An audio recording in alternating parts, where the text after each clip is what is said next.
Recording stopped. Vamos a ver, por ejemplo, Castelli. ¿Se encuentra Castelli? Sí, doctor, presente. ¿Dónde anda Castelli? Allá está. Bien. Y después de esta comisión me falta Parra. Parra. ¿No está? Rodríguez Milagros. Rodríguez Milagros y Sequeira. ¿No está? Acá estoy, profesor. Sequeira. Ajá, ¿cómo le va? Bien. Sequeira. Acá estoy preocupado porque Parra, María Elena, o María Belén, perdón, no vino ni la anterior ni ahora, de manera que no la veo. Bueno, sé qué problema tendrá. Y acá tenemos a Escobar, Pamela. ¿Está? Bueno, con ella lo mismo, no estuvo la anterior, Pamela. Lima Matos. Presente. Lima Matos. Ahí está. Hola, doctor. Bien, ¿cómo le va? ¿Todo Después bien? tenemos a Morínigo, que tengo el mismo problema, Gustavo. ¿Está Morínigo? Tampoco estuvo en la clase anterior. Perry Landing sí la vi. Silvana Soledad. SSS. Silvana Soledad. También tengo el problema que no estuvo la anterior. Después está Stau, Patricia. ¿Está? Stau. Y por último, Bolino, Rafael. ¿Está Bolino? Rafael. Tampoco lo tengo anotado en la anterior. Este es el problema, que no pueden tener dos faltas, o más de dos faltas. Acosta Mariela. Acosta. Disculpe, doctor. Sí. Ahí me dijo Acosta Mariela que hoy no va a poder estar en la clase porque No hay está problema. viajando. Bueno, no hay Perfecto. problema. No hay problema. Boychuk. Ve, tampoco lo tengo en la clase en el práctico anterior a Boychuk. Díaz, Joaquín. Díaz. Presente. ¿Está Díaz? Estoy acá. Ahí está. Bueno, ¿cómo le va, Joaquín? Todo bien. Bien. Después lo tengo a Gosh, Augusto. Gosh. Sí, doctor. ¿Tampoco? ¿Está Gosh? Bien. Sí, profe. Bien. Después está López Jauch, Jerónimo. Presente, profe, presente. Bien. Bueno, estaría Soloneski, Lourdes Belén, Soloneski. Acá estoy, doctor. Bien, Lourdes. Bien. Bien, tengo una gran confusión por los feriados de la semana pasada, del lunes y del martes. El miércoles nosotros tuvimos práctico, ¿verdad? El miércoles pasado, Lobato. ¿Tuvimos? Sí, doctor, sí. Bueno, ¿cuál vimos? ¿El de hemorragia digestiva? Sí. Bien, bueno. Entonces, hoy tendríamos que ver estómago, patología gástrica. Voy a poner la clase que di, no me acuerdo cuándo, creo que el jueves o el viernes pasado, porque con el tema de que los prácticos empezamos un día jueves, se me armó un lío total, porque antes empezábamos los lunes. Entonces, para colmo, el lunes y el martes pasado fue feriado.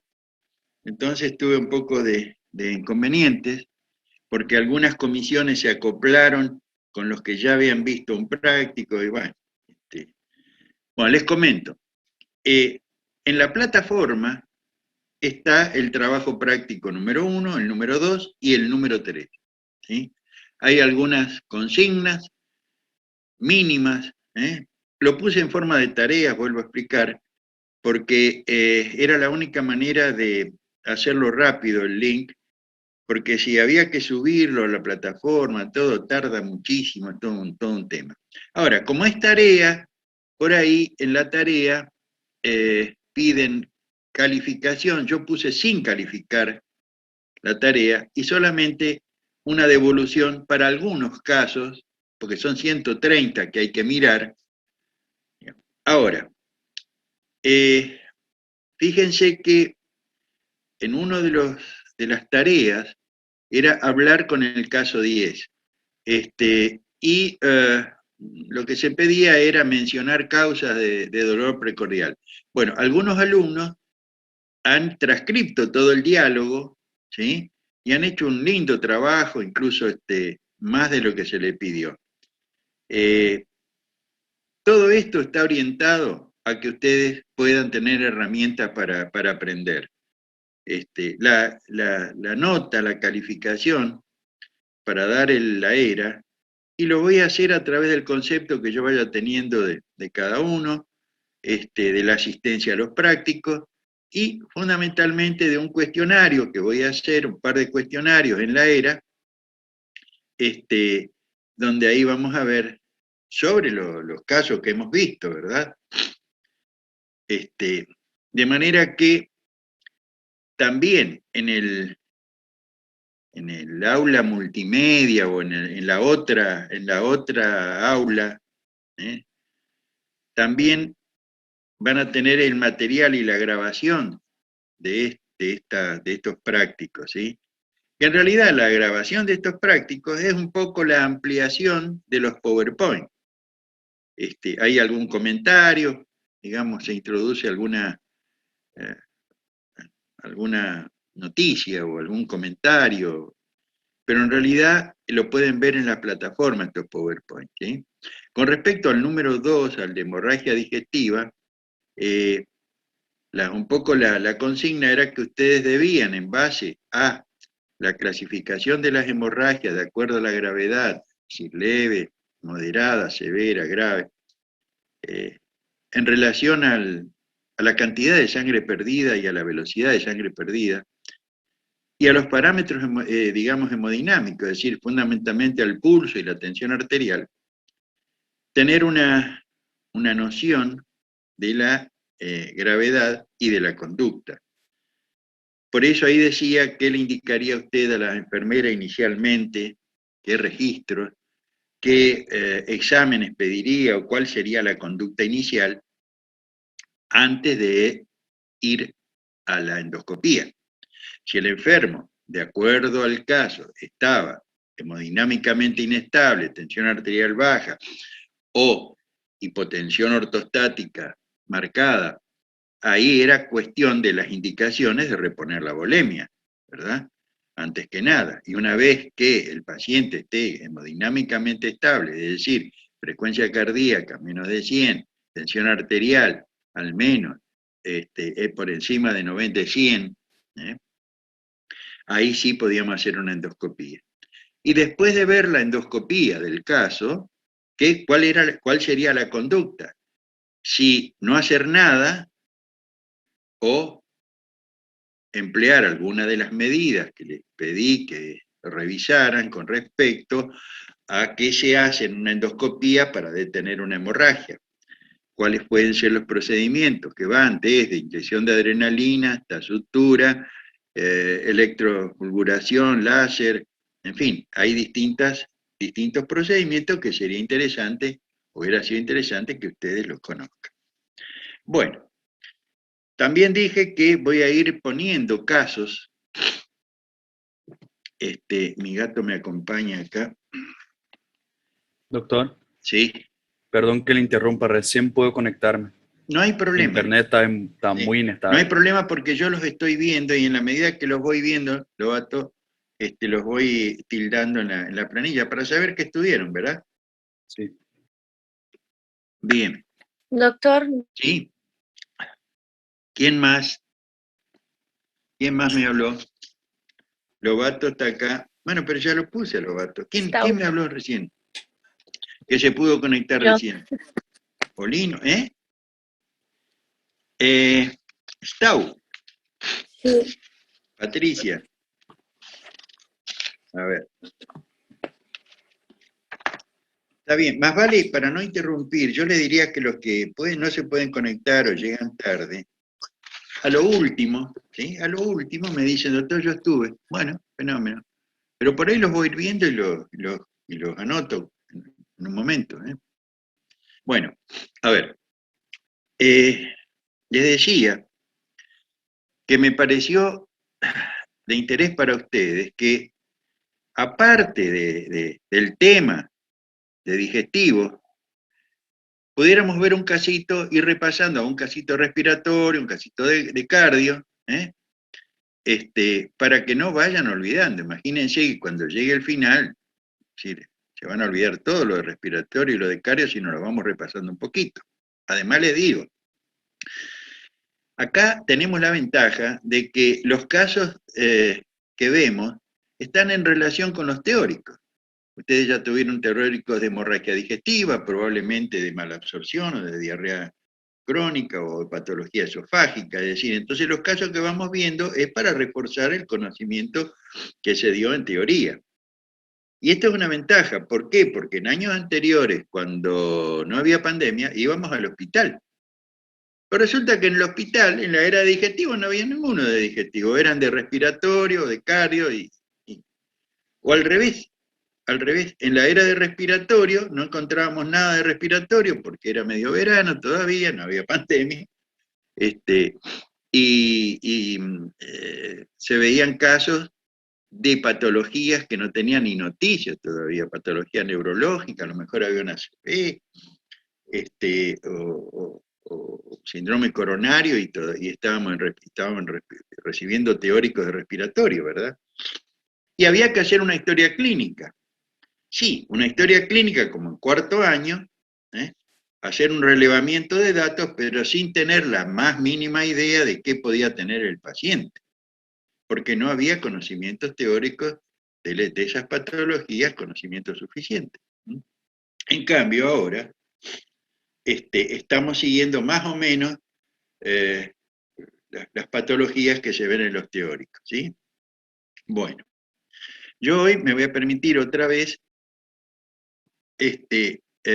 poner la clase que di creo que el jueves o viernes, no me acuerdo cuál de los 2 días. Bueno, yo creo que con ustedes les conté que tuve que viajar, ¿no es cierto? Les conté, ¿no? ¿Gervasoni? ¿Milagro? Sí, nos comentó que estuvo en Carlos Paz. Sí, estuve en Carlos Paz, Villa General Belgrano. Y ahí di las clases y después el viernes me volví a Rafaela, Santa Fe, ahí también, desde el hotel, también tuve que dar la clase. Bueno, por suerte se solucionó el problema del vehículo y mi hijo pudo volver. Y de paso me hice un viaje, pero cansador. Hermoso lugar, Córdoba, Villa Carlos Paz y sobre todo Villa General Belgrano, el Valle de Calamuchita. Les recomiendo a la gente de Brasil que, bueno, tienen lindos paisajes en Brasil, pero otro tipo de paisaje. De manera que tienen oportunidad en vacaciones de ir, van a disfrutar. Son muy diferentes los biomas, los paisajes acá de Brasil. Y sí, claro, en ese valle de Calamuchita es muy diferente el paisaje. ¿Sí? Y bueno, les queda a ustedes, claro, está un poco lejos, de Santo Tomé deben ser fácilmente 1000 kilómetros, ¿no? Más cerca, en auto. Pero en colectivo hay micros, se viaja de noche. Bueno, dicho esto, entonces voy a tratar de compartir pantalla, vamos a ver qué es lo que pasa. Si puedo llegar a compartir. A ver. Evidentemente acá no puedo hacerlo, sino hago primero un intento de clase sincrónica. Esta puede ser esta, a ver. Acá, compartir pantalla.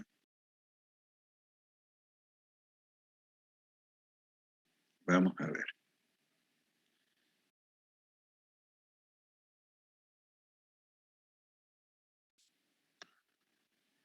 parecería que están viendo, ¿no?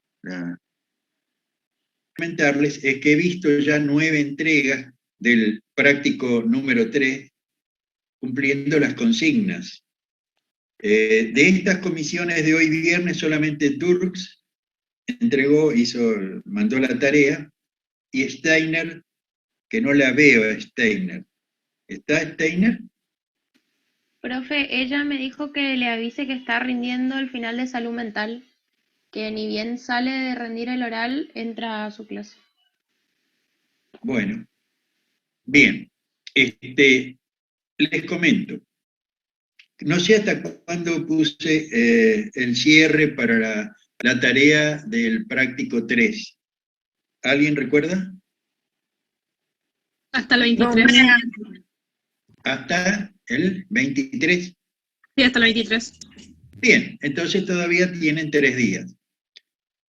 He recibido algunas entregas de la tarea realmente muy, muy buenas. Es decir, yo no les exijo, digamos, porque voy a poner un comentario probablemente a muchos, porque no puedo poner nota justa a los 130 alumnos, leer todo lo que me ponen y ser justo en la calificación. De manera que les pongo un comentario a algunos, a los que tenga tiempo yo de hacerlo. La calificación la voy a hacer a través de cuestionarios y a través, digamos, de próximas prácticas donde yo pregunto y de acuerdo a lo que me contestan y el concepto que yo voy teniendo, voy a ir poniendo una nota. ¿Sí? Ahora bien, en la tarea número 3 se puso que se mande en el procesador de texto tratamiento de la úlcera gástrica. Algunos han sido muy escuetos en el tratamiento, y por ejemplo no han hecho el tratamiento de las complicaciones de la hemorragia digestiva provocada por la úlcera, el síndrome pilórico. Es decir, a ver, yo les di libertad para que ustedes escriban lo que quieran. A los más económicos van a tener, sí, un concepto, digamos, bien, pero los que han, digamos, trabajado más, y hay gente, por ejemplo, como Lucrecia Ventos, 10, porque no hay un 11, Gómez Lier, 10, también porque no hay un 11, si no le hubiera puesto un 11. Después Kleiner, bien, 10, Plasmoura, un 10. Y bueno, y después otro más económico, Brizuela, Marelli Luciano, Neumann Bruna, muy económicos ahí, lo indispensable. Entonces, yo le doy pie para que, digamos, ustedes, pero no para que yo lo vea, sino como un trabajo de ustedes, que implica dedicación, implica trabajo. Y eso, por supuesto, ese trabajo queda en la memoria, y esto les va a servir después para el examen, y sobre todo para la profesión, ¿no? Entonces, algunos, en el interrogatorio al caso 10, me han descrito las preguntas como en interrogatorios anteriores, otros no, otros han puesto causa nomás de dolor precordial. Bueno, queda en libertad de ustedes, digamos, presentar una tarea.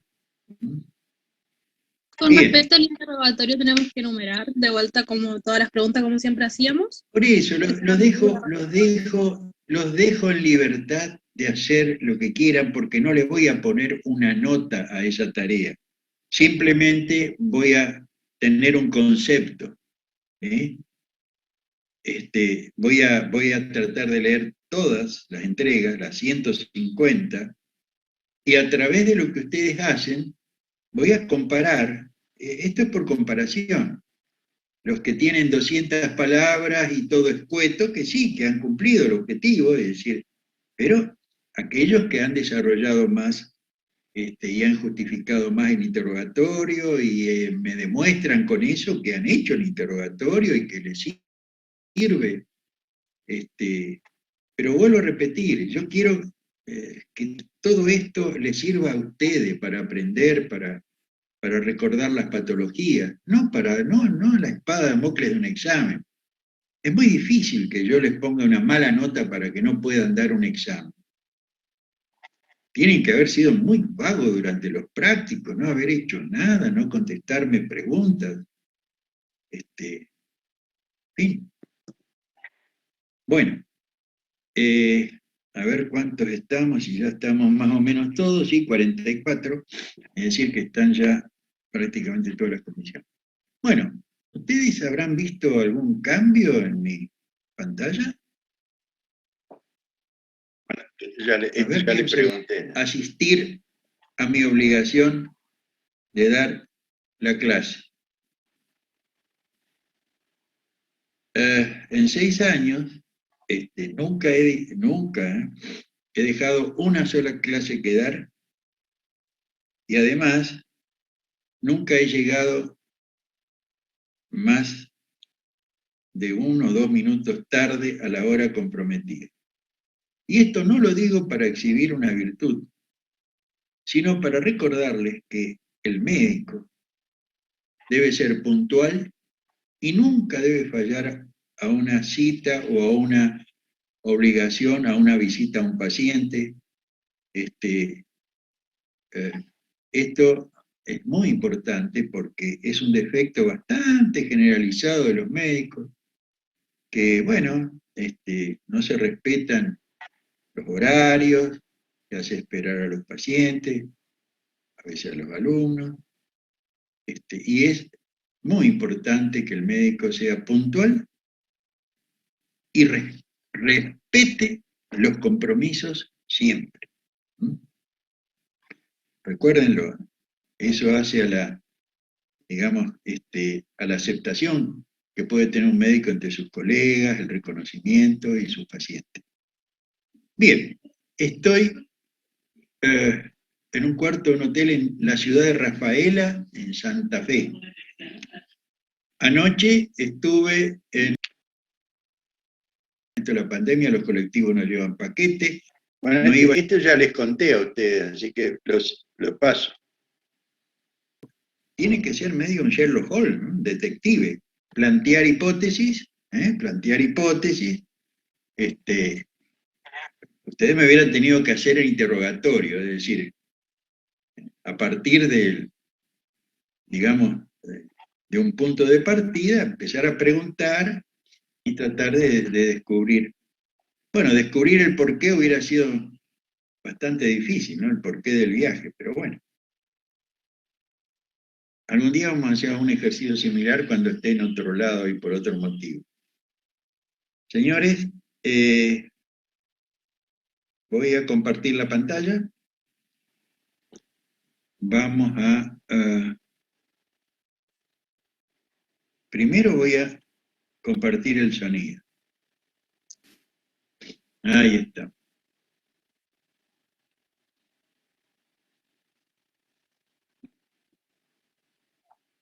Bien, se escucha, ¿verdad? ¿Están escuchando? Sí, se escucha, doctor. Bien. Ahí dice trabajo práctico 27, que esto es del 2015, pero está con algunas modificaciones. Bueno, hablando de estómago, existe un mecanismo, digamos, de reflujo gastroesofágico que es bastante común en todas las personas. Siempre hay, digamos, algún reflujo. Pero hay una diferencia entre el reflujo gastroesofágico y la enfermedad por reflujo gastroesofágico. La enfermedad se refiere a una situación que se caracteriza por la presencia de síntomas crónicos y o daño en la mucosa del esófago a causa de un reflujo anormal del contenido del estómago hacia el esófago. Lo anterior es debido comúnmente a cambios transitorios o permanentes en los mecanismos que naturalmente evitan que el contenido del estómago regrese al esófago. Las causas pueden ser una insuficiencia del esfínter esofágico inferior, una relajación transitoria del esfínter esofágico inferior, una alteración en la expulsión del reflujo gástrico del esófago o una hernia hiatal. Si el reflujo alcanza la faringe, se llamará enfermedad por reflujo laringofaringio y producirá pirosis con mayor frecuencia. El reflujo puede ser asintomático, pero la pirosis es el síntoma más frecuente, pudiendo aparecer también regurgitación, dolor torácico o disfagia. La odinofagia, dolor al deglutir, es un síntoma raro en esta enfermedad. Y si es importante, se debe sospechar la existencia de una erosión o una úlcera esofágica. También puede aparecer hemorragia, faringitis, laringitis, crisis de broncoespasmo, similares a las crisis asmáticas, neumonías aspirativas o incluso fibrosis pulmonar. Las manifestaciones en el aparato respiratorio pueden deberse a aspiraciones directas del contenido refluido hacia el árbol respiratorio o a reflejo de broncoespasmo desencadenado por la presencia del ácido en el esófago vía nervio vago. Ahora vamos a ver 3 videitos que me pareció muy interesante, me puse a buscar en internet, y creo que son muy ilustrativos, muy interesantes, porque cuando uno expone un tema, es importante ilustrarlo, que las imágenes me sirvan de recordatorio, ver imágenes. De manera que he seleccionado esto para completar el concepto y el conocimiento de la enfermedad por reflujo gastroesofágico, que es una situación y una patología bastante común, el reflujo gastroesofágico.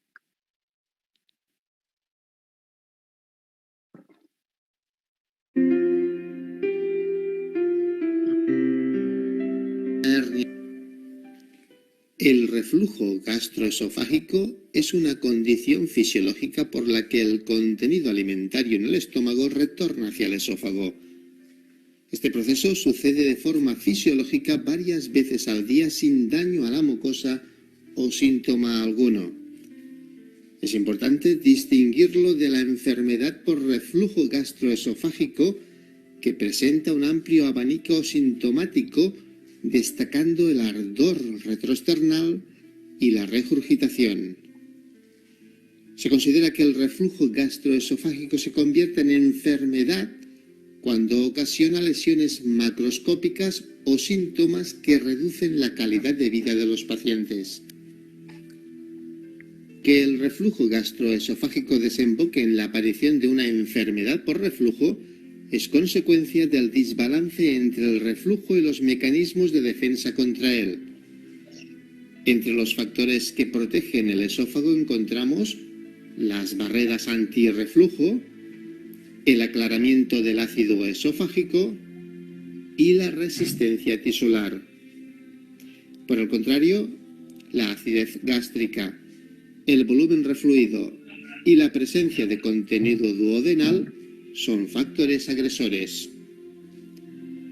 Las barreras antirreflujo son el esfínter esofágico inferior, con su porción intraabdominal, la crura diafragmática, el ligamento frenoesofágico y el ángulo de His. Respecto al aclaramiento del ácido esofágico, debemos decir que el esófago aclara de manera efectiva el volumen ácido en posiciones supina y erecta, en parte debido al efecto de la gravedad, pero también por el peristaltismo esofágico. Una o dos contracciones peristálticas primarias desencadenadas por la deglución son capaces de lavar un bolo de 15 mililitros.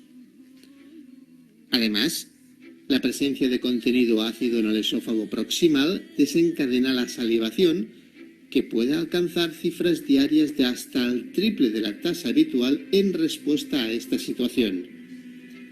Pese a que se trata de una base débil, la saliva es capaz de neutralizar completamente el ácido refluido tras pocas contracciones peristálticas del esófago. Aproximadamente 7 mililitros de saliva neutralizan 1 mililitro de ácido clorhídrico. Tanto las contracciones peristálticas como la salivación no impiden que refluya algo de contenido gástrico. Solo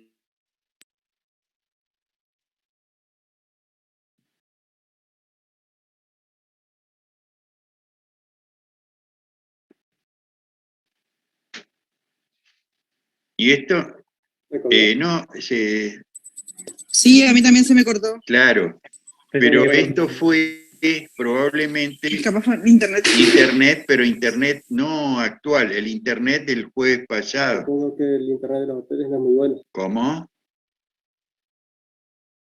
A ver si... ¿Me colgó? Sí, a mí también se me cortó. Buena conexión. Claro, pero esto será por mi internet de ahora, ¿será? A ver, vamos a... No, doctor, es el video, profe. Es el video, sí, el video este. Sí, se ve que fue el internet ese día. Ujú.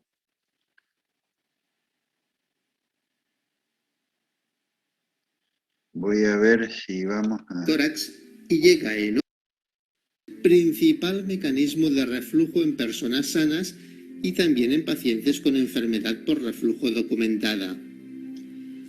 Suele estar desencadenado por una distensión del cuerpo y fundus gástrico por gas u alimentos, lo que desencadena un reflejo vagal que finaliza con la relajación del esfínter.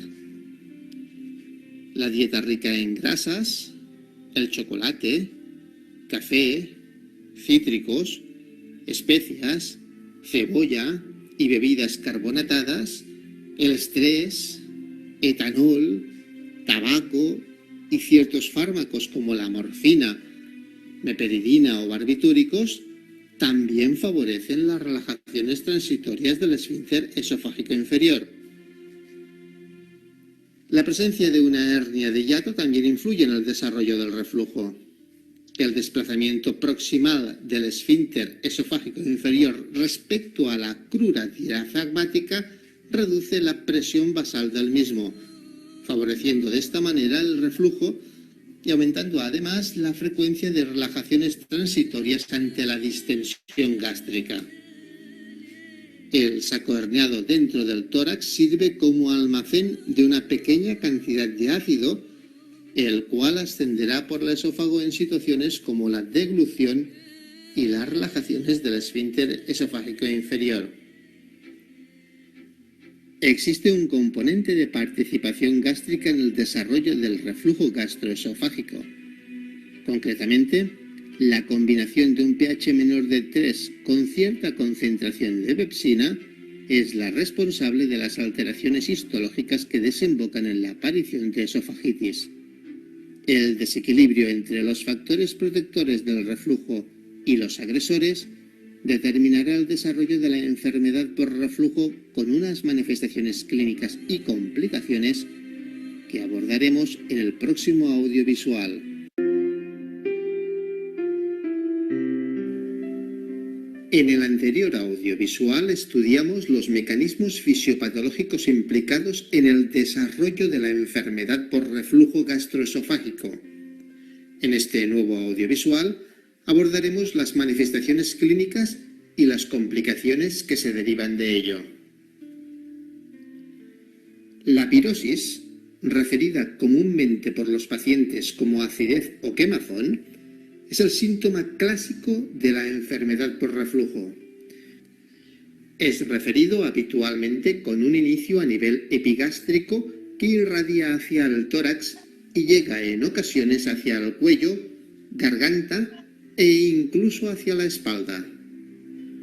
Ocurre frecuentemente en el periodo postprandial, tras comidas copiosas e ingesta de alimentos picantes, chocolate, alcohol grasas o cítricos. La presencia de pirosis 2 o más veces a la semana puede ser suficiente para el diagnóstico de enfermedad por reflujo gastroesofágico, aunque su gravedad y frecuencia no predicen el grado de daño esofágico.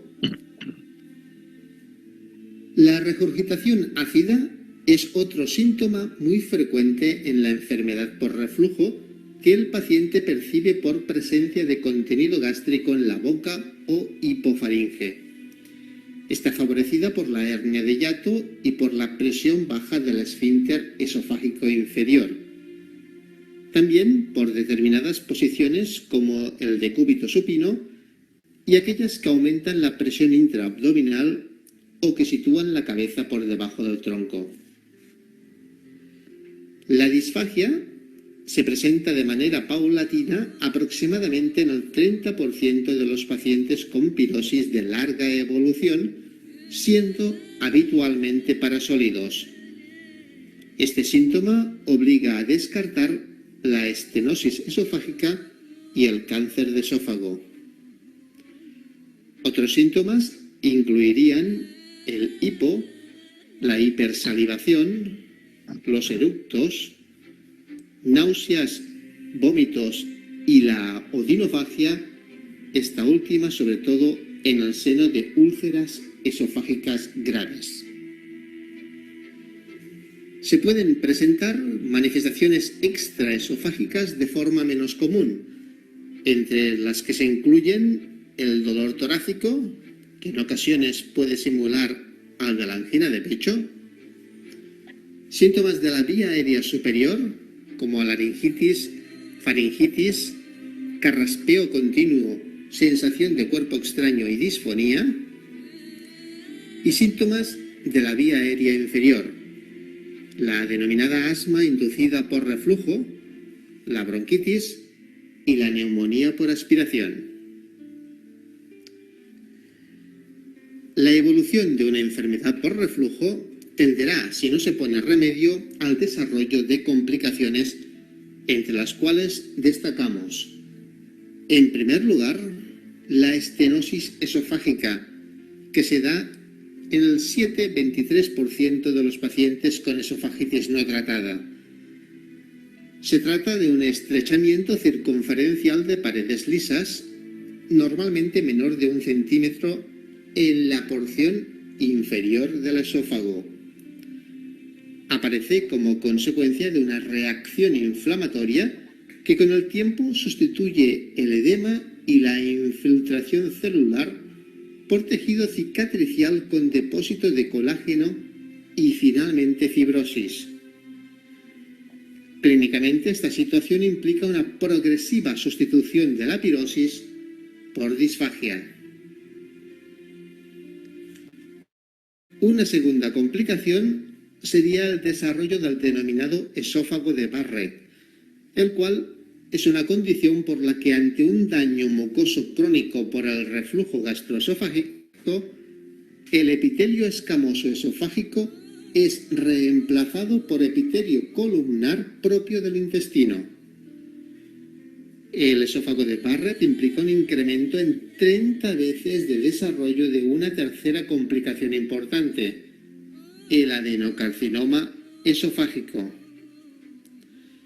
El adenocarcinoma se desarrolla sobre epitelio metaplásico intestinal y se encuentra habitualmente en la unión esófago-gástrica y el tercio distal esofágico. Pese a que puede ser estenosante, es más frecuente que se presente en forma de ulceración y no tanto en forma de disfagia. Estas tres complicaciones no se producen de forma aguda, sino con la cronicidad de la enfermedad. Para poder evitarlas debemos instaurar unas medidas higiénico-dietéticas y un tratamiento médico que será motivo de estudio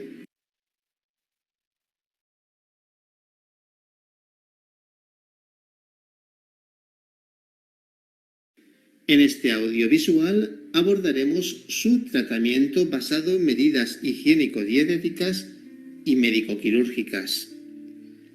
Las medidas higiénico-dietéticas son útiles en pacientes con síntomas intermitentes y leves. Se trata de medidas tan simples como elevar la cabecera de la cama 30 centímetros aproximadamente, perder peso si hay exceso, abandonar tóxicos como el tabaco y el alcohol y evitar acostarse tras las comidas, así como comer justo antes de dormir. Los fármacos para el tratamiento de la enfermedad por reflujo incluyen los antiácidos, los alginatos, los procinéticos, los anti-H2 y los inhibidores de la bomba de protones. Los antiácidos incrementan la presión del esfínter esofágico inferior y tamponan el pH ácido. Ejercen su efecto rápidamente, por lo que se recomienda ingerirlos de 1 a 3 horas después de las comidas. El alginato, al mezclarse con la saliva, forma un material semisólido que se sitúa en la parte proximal del estómago. De esa manera empuja hacia abajo el bolsón ácido postprandial por debajo del diafragma, alejándolo de la unión esófago-gástrica e impidiendo el reflujo. Los fármacos procinéticos son fármacos con acciones a diversos niveles, ya que contribuyen al aclaramiento de ácido, incrementan la presión del esfínter esofágico inferior y favorecen el vaciamiento gástrico. Sin embargo, ninguno disminuye la frecuencia de relajaciones transitorias del esfínter esofágico inferior y por sí solos no curan la esofagitis y además su efectividad es menor a mayor gravedad de la enfermedad. Su empleo queda reducido por la cantidad de efectos adversos que presentan. Los anti-H2 se trata de un grupo de fármacos con eficacia probada en la mejoría sintomática, aunque no suelen conllevar una remisión completa. Su principal beneficio se ha observado en una reducción del reflujo nocturno. De hecho, un comprimido ingerido antes de acostarse produce una disminución de los problemas asociados, aunque en un plazo de semanas, meses, es probable que se desarrolle tolerancia al fármaco, perdiendo su eficacia, por lo que su utilidad como tratamiento de mantenimiento es limitada. Su perfil de seguridad es bueno, puesto que en apenas del 4% de los pacientes aparecen efectos adversos. Los inhibidores de la bomba de protones han sido considerados el tratamiento por excelencia para el reflujo gastroesofágico y la enfermedad por reflujo, pero en los últimos años hay vertientes que abogan por disminuir o incluso evitar su uso debido a los importantes efectos secundarios que se les atribuyen. Así, se ha asociado el tratamiento crónico con inhibidores de la bomba de protones a un riesgo 4 veces superior de padecer pólipos gástricos.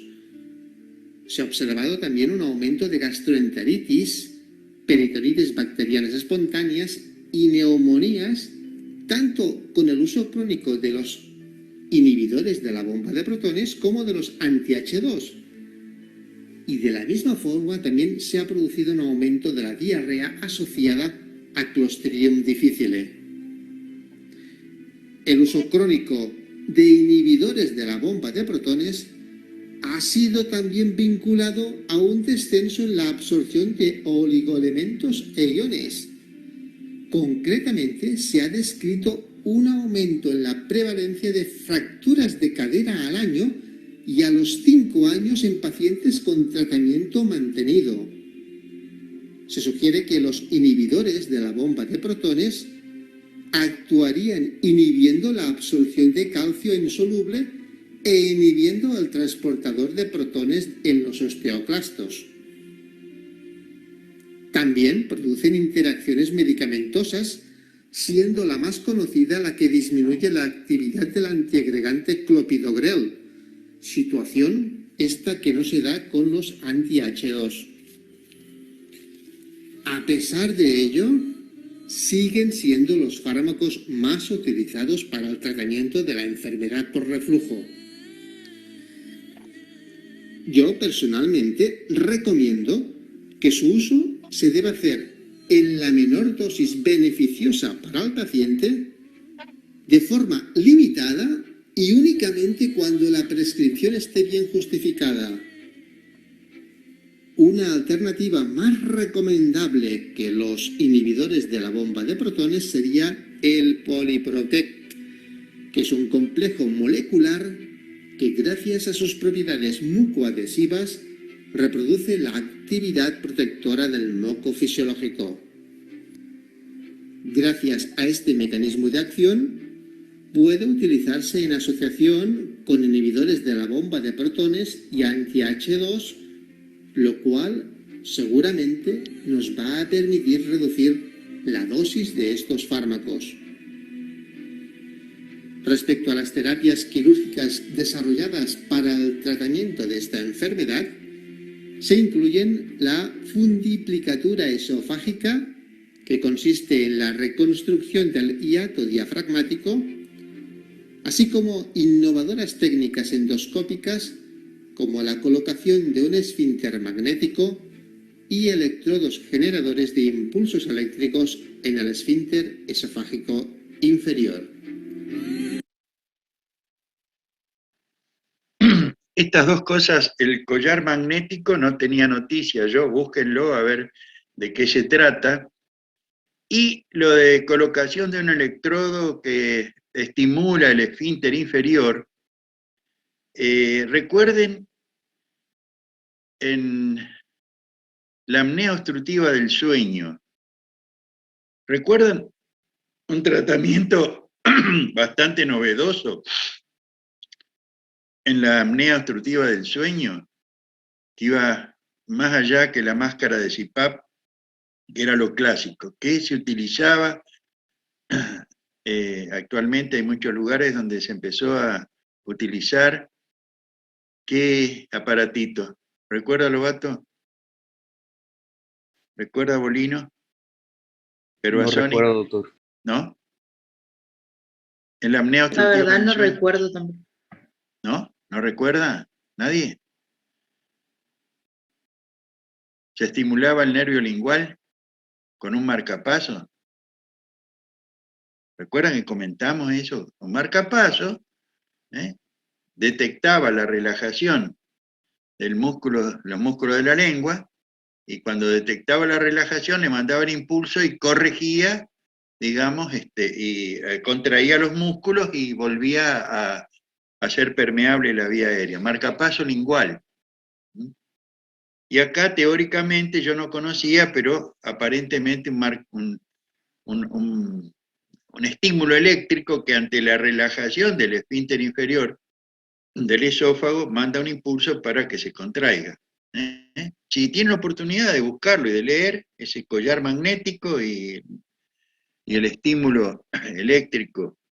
Bueno, seguimos, ¿eh? Doctor, Sí, ¿puedo hacer un aporte? sí, cómo no. Esta semana hizo 16 años que el doctor Barry J. Marshall ganó el Nobel de Medicina por descubrir que el H. pylori causaba úlcera. Ajá. Eso, mire usted. Como no podía utilizar humanos como cobaya, él mismo tomó la bacteria y se trató con antibióticos. Ajá. El tema es,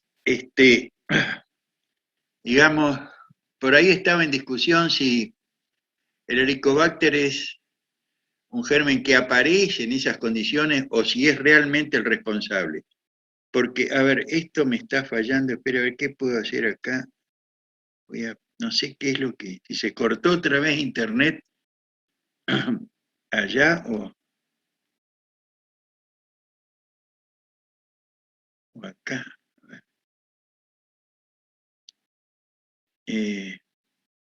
Voy a dejar de compartir un ratito y después en todo caso lo buscamos.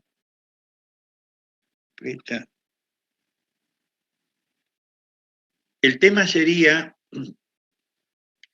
de acuerdo a los postulados de Koch, ustedes se acuerdan que las enfermedades infecciosas se podían transmitir, digamos, demostrar que era el agente causal, podía demostrarse que el agente inoculado a otro huésped producía la misma enfermedad. El tema es que estuvo en dudas si realmente el Helicobacter es el causante de la acidez gástrica y de la úlcera, ¿m?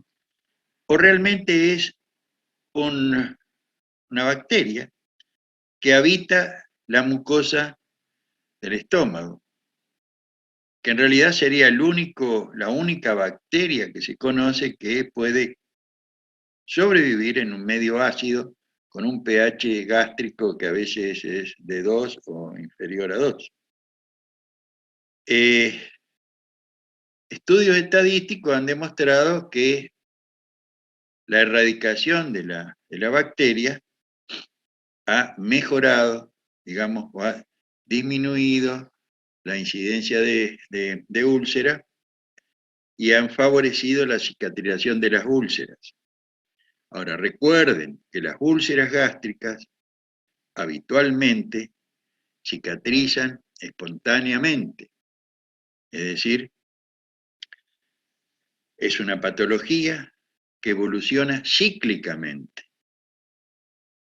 Tiene periodicidad anual y periodicidad diaria. En general, después van a estudiar el tema, pero esto de la periodicidad de la úlcera es aceptable. Entonces, uno tendría que demostrar, supongo que lo han hecho, que el tratamiento de la bacteria conlleva a mejorar más rápidamente que lo que podría ser una mejoría espontánea, ¿verdad? Bueno, yo voy a ver si puedo volver a y si no voy a ir desde el PowerPoint. ¿M?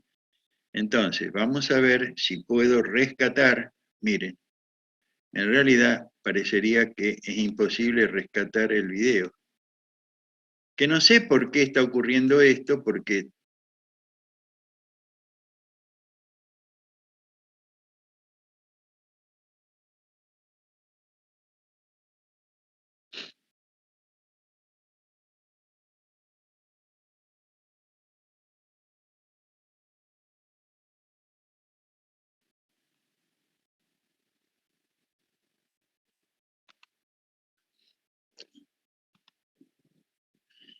no sé por qué ocurre esto, ¿no? Si nosotros tenemos internet, estamos conectados, que no creo que haya durado tanto tiempo la interrupción de la clase pasada.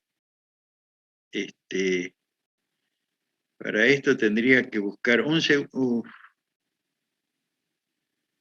Acá ya no puedo abrir otra pestaña. Clase de correo. No. No. Bueno, voy a tratar de buscar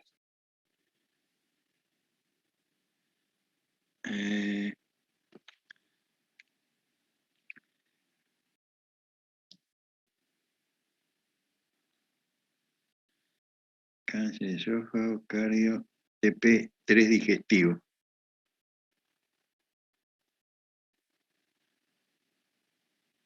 Presentación.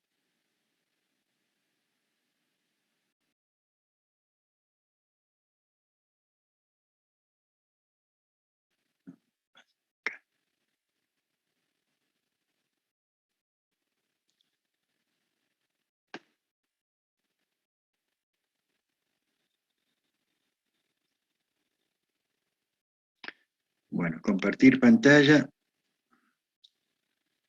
Respiratorio.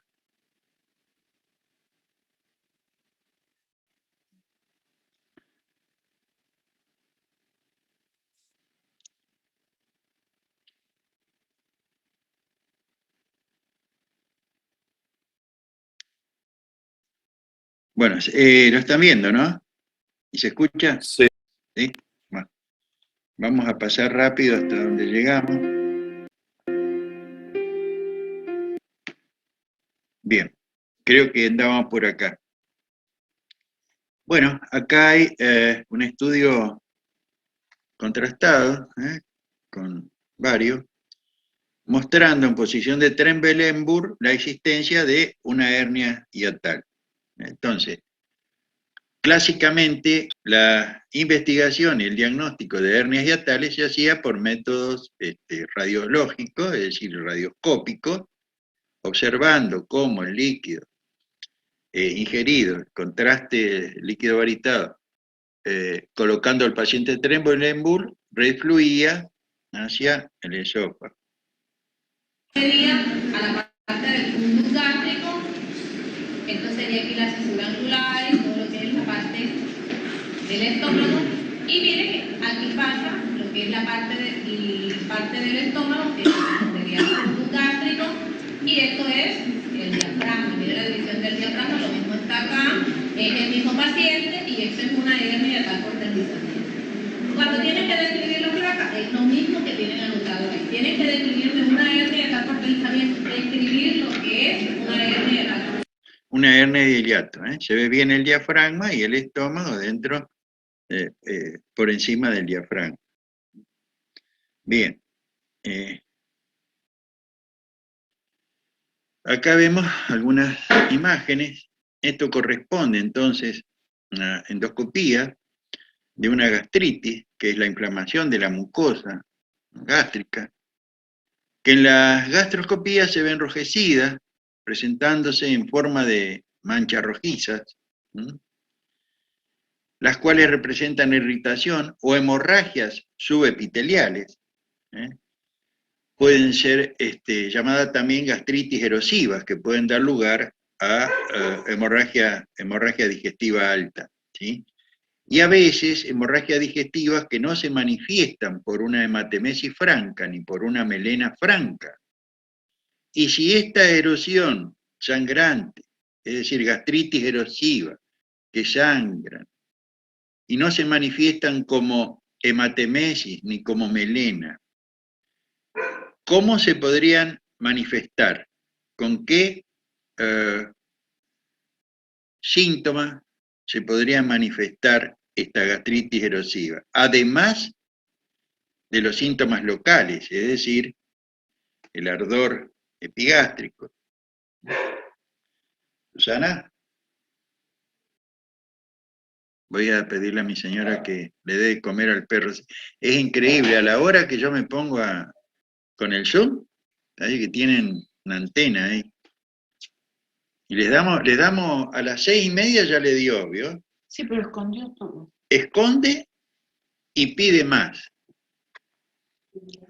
Bueno, entonces, ¿con qué síntomas le parece? A ver, Bolino, que no lo estoy viendo, pero sé que está.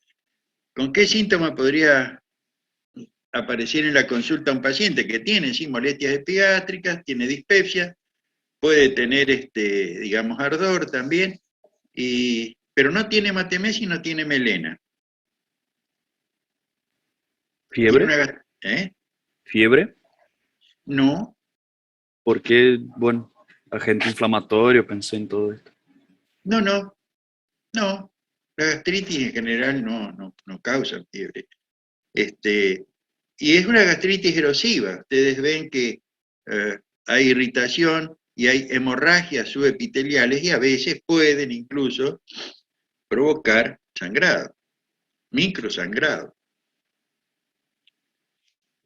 A ver, es cuestión de razonar. Una persona que tiene pérdida continua de sangre, ¿qué le puede pasar? Puede estar pálido. Claro, sí. un síndrome Es anémico. que, como el doctor dijo, sin hematemesis, sin vómito con sangre, ya excluí la posibilidad de un sangrado. ¿Cómo? En una gastritis. Pero por eso la gastritis erosiva, ¿cómo voy a excluir la posibilidad de un sangrado? Erosiva. No escuché esa palabra. Claro. Es decir, a ver, si yo no tengo hematemesis ni tengo melena, puedo estar sangrando. crónicamente.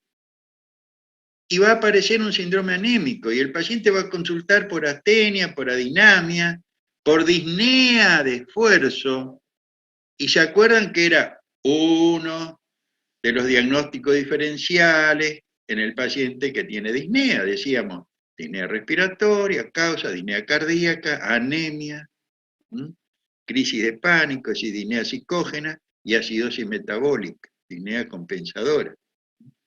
Ahora bien, ¿qué hacemos? Profe, Sí, lo escucho. ¿saldrían en un examen de sangre oculta en materia fecal? Claro, y bueno, ahí usted me apagó la vela del cumpleaños porque era la pregunta que iba a hacer. Y apagó la velita.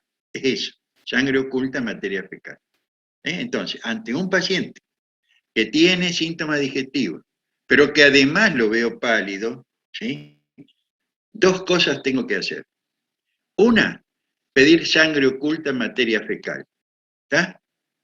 Y la otra, un paciente anémico, conjuntivas pálidas, que tiene molestias epigástricas, ardor epigástrico, dispepsia, ¿qué se le ocurre que debo pedir al laboratorio? ¿Es una enfermedad? Le voy a dar una ayuda. Hay un pabellón ahí en el hospital de Santo Tomé, que atiende la doctora Rosa habitualmente, y el doctor Miguel también, hijo, donde van pacientes a hacer algo.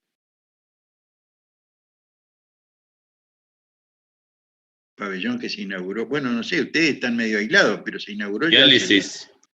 Diálisis. Entonces, ¿qué pacientes van a hacer diálisis? Los que tienen insuficiencia renal. Ajá, los que tienen insuficiencia renal crónica. Y el paciente con insuficiencia renal crónica generalmente son pacientes anémicos. Y estos pacientes suelen presentar gastritis urémica. Recuerden. ¿Hablaron algo de gastritis urémica? No. Bueno. Entonces, cuando lean el tema gastritis, recuerden que la insuficiencia renal crónica en pacientes que no están adecuadamente dializados y a veces en pacientes que están dializados, aparece una gastritis, es una inflamación de la mucosa gástrica, asociada al síndrome urémico. Entonces, las dos cosas. El paciente anémico, renal anémico, en los renales crónicos suelen tener anemia. Y la toleran porque son anemias crónicas. Hay déficit de eritropoyetina. Y deberíamos pedir entonces urea y creatinina a paciente anémico con manifestaciones de gastritis. Y la otra es sangre oculta en materia fecal. ¿Sí? Bien. El diagnóstico preciso se obtiene por exploración endoscópica de gastritis. En esta se apreciará si es solo una parte del estómago la que está afectada o toda la esfera gástrica. Son varias las causas, entre ellas los malos hábitos alimentarios, el estrés, el abuso en el consumo de analgésicos, aspirina, indometacina, desórdenes de autoinmunidad o la infección por el Helicobacter pylori. Y acá tenemos que mencionar la uremia. Bueno, el Helicobacter es una bacteria que infecta el epitelio gástrico humano.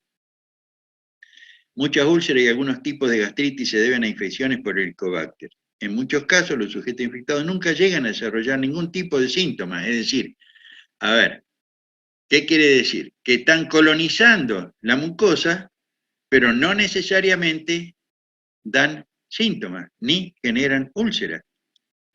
Esta bacteria vive, por eso es que se discutía si eran saprófitos nomás, que están como las enterobacterias. Las enterobacterias están en el intestino cumpliendo una función. Y bueno, el Helicobacter a lo mejor cumple una función, eso yo no lo sé, pero se le atribuye la aparición de úlceras. Es como que, no sé, por momentos se vuelve agresivo. Esta bacteria vive exclusivamente en el estómago humano, siendo el único organismo conocido que puede subsistir en un ambiente tan ácido. Es una bacteria espiral, por eso Helicobacter, pudiendo atornillarse literalmente sobre sí misma para colonizar el epitelio. Y el tratamiento, la terapia triple, consiste en un inhibidor de bomba de protones, omeprazol, pentaprazol, más 2 antibióticos, amoxi y claritromicina en el tratamiento de elección. Cuando la resistencia al aclarito no supera el 20%. En caso de alergia a la penicilina, la amoxi por el metronidazol. La erradicación se consigue en 80-84% de los casos. Ahora, yo me planteo siempre dudas, ¿no es cierto? Y digo, ¿y no será que en ciertos casos no es el tratamiento antibiótico y la erradicación, sino que con el inhibidor de la bomba de protones y el curso de los días, el organismo cicatriza su úlcera? Bueno, vamos a leer más trabajos, a ver si encontramos alguien que digamos, plantee alguna cuestión al respecto. Bien. Diagnóstico por imágenes. Acá vemos una gastritis atrófica crónica de tipo A, autoinmunitaria, predominantemente en el cuerpo del estómago, y el tipo B de gastritis atrófica relacionada con el Helicobacter, en el antro gástrico. Y una gastritis química producida por agentes antiinflamatorios, alcohol, estrés, tabaco. Pliegues gástricos normales, pliegues gástricos engrosados, debido a una gastritis crónica. La gastritis puede ser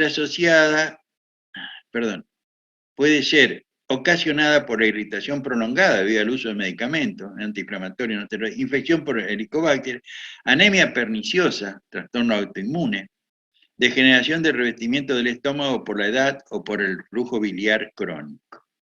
Es muy frecuente la gastritis crónica generada por el abuso de estimulantes ricos en cafeína. En Sudamérica es muy frecuente el abuso de yerba mate, de guaraná. Asimismo, es cada vez más común la presencia de gastritis crónica por el abuso de bebidas gaseosas, sobre todo las bebidas, cola, que contienen fosfato, ácido fosfórico, estimulantes de la sed. Muchos individuos que padecen gastritis crónica no presentan síntomas de este padecimiento. Anatómicamente tienen, digamos, las características anatómicas de la gastritis crónica, pero no tienen síntomas. Bien, acá vemos, fíjense, que notan ustedes en este glóbulo blanco, en un neutrófilo. ¿Qué les llama la atención de este neutrófilo? ¿Y qué les llama la atención de estos eritrocitos? Estos eritrocitos no tienen coloración en el centro, y además están aumentados de tamaño. Si uno está acostumbrado a mirar una fórmula sanguínea,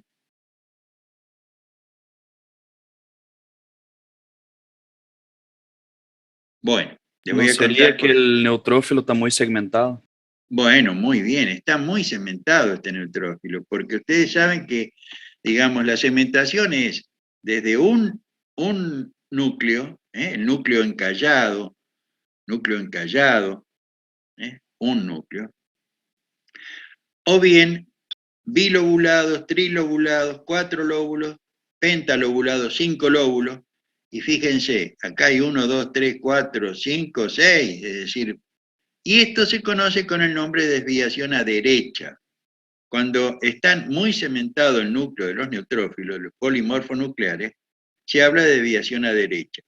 Cuando no están cementados, es decir, predominan los callados o los bilobulados, es desviación a izquierda, que se ve en los procesos inflamatorios y sobre todo infecciosos. ¿Sí? Esto corresponde a el extendido de una anemia perniciosa, una anemia megaloblástica. Entonces, el estrés crónico, yo leí que también podía dejar el neutrófilo así. El estrés crónico, ¿cómo? Perdón. El estrés crónico. puede dejar ¿Qué pro- también la fórmula leucocitaria desviada a la derecha. A la derecha, sí, eso no tengo registrado que el estrés crónico. ¿Y qué es el estrés crónico?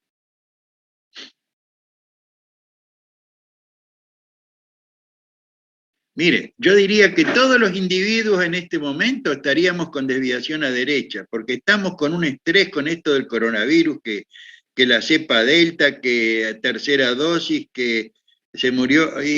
Hoy me acabo de enterar, se murió la madre de un amigo de mi hijo, y los amigos, y en el trabajo, uno vino y contagió a los otros y se murió, y toda una historia. Entonces se vive estresado. Entonces, si fuera cierto, tendríamos que tener desviación a derecha, porque el tema del estrés es una definición. ¿Sabe lo que significa estrés en alemán? Hans Selye fue el autor, digamos, de la síndrome general de adaptación, Hans Selye, 1934. Y estrés, el título de su trabajo, se llama estrés, que significa sufrimiento, la traducción literal. Pero bueno, situaciones de estrés, bueno, sí, politraumatizado, un individuo que está lúcido en terapia intensiva y que lo tienen ahí porque, fíjense, les voy a contar una. Me encuentro el domingo, voy al campo de aeromodelismo, acompañarlo a un hijo mío aeromodelista, que vuela con radiocontrol, unos jets, y me cuenta un aeromodelista que no veía hace mucho tiempo, y lo noté raro, tenía todavía una secuela de una parálisis facial.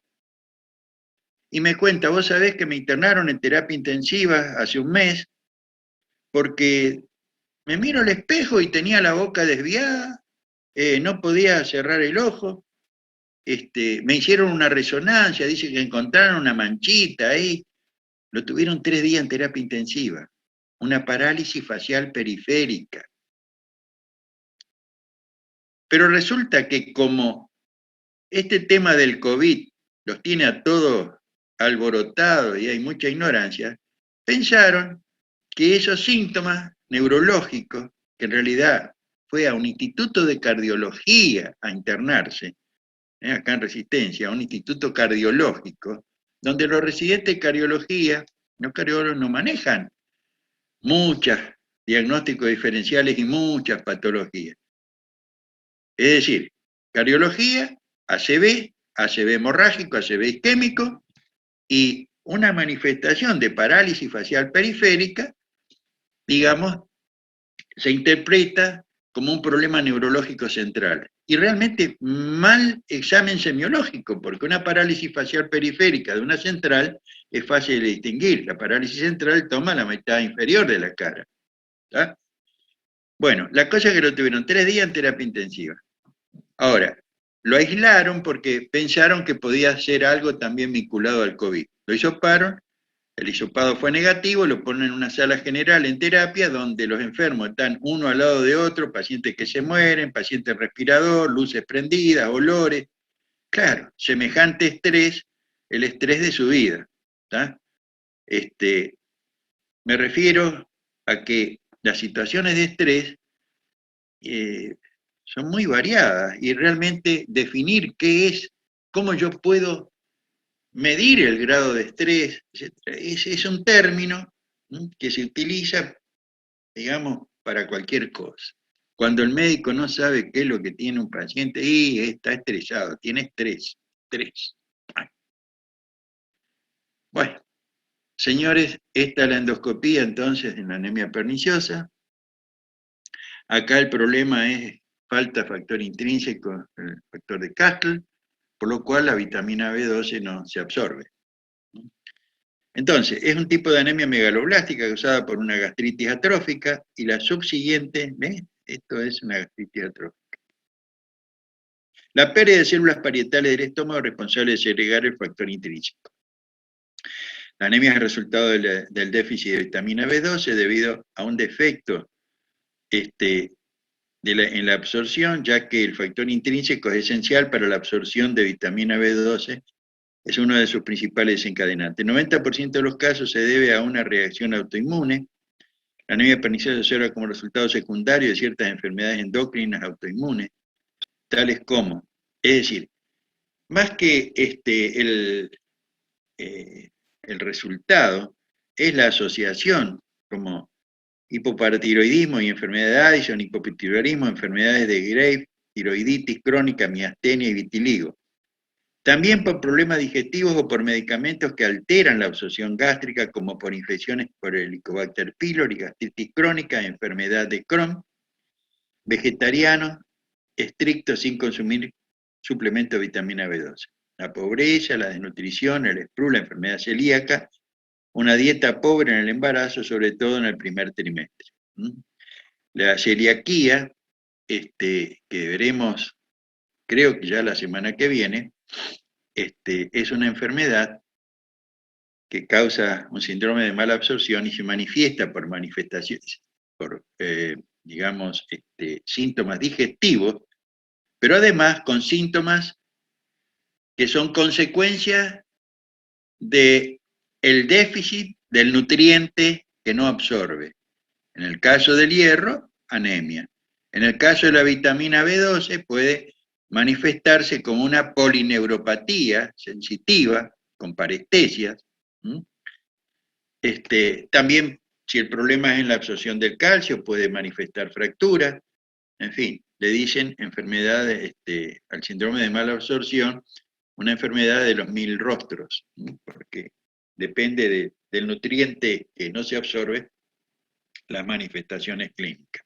Algunas son más frecuentes y otras más raras, pero como por ejemplo el déficit de visión nocturna, si tienen problemas con la absorción de vitamina A.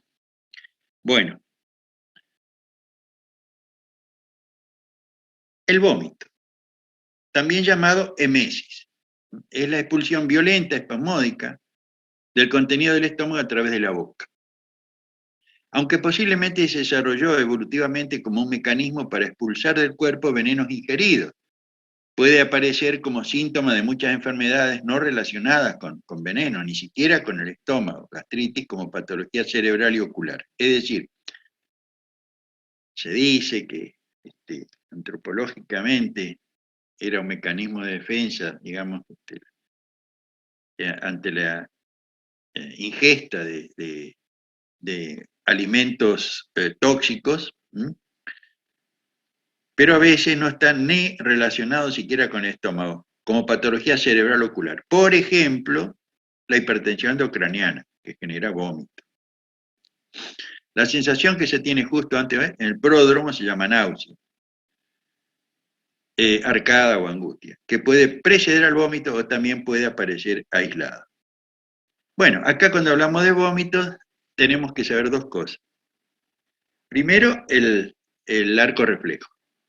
De dónde pueden partir estímulos, y los estímulos pueden partir desde el oído hasta la garganta, en fin, hay receptores que se estimulan, donde está el centro del vómito y después cómo viene la vía aferente para provocar la contracción espasmódica del diafragma, ¿sí? Eso es una de las cosas que les pido que lean. Y lo otro es los tipos de vómito. Vómito hemático, hematemesis, vómito bilioso, cuando hay una estenosis después de la desembocadura del colédoco en el intestino, puede haber vómitos biliosos, vómitos fecaloides,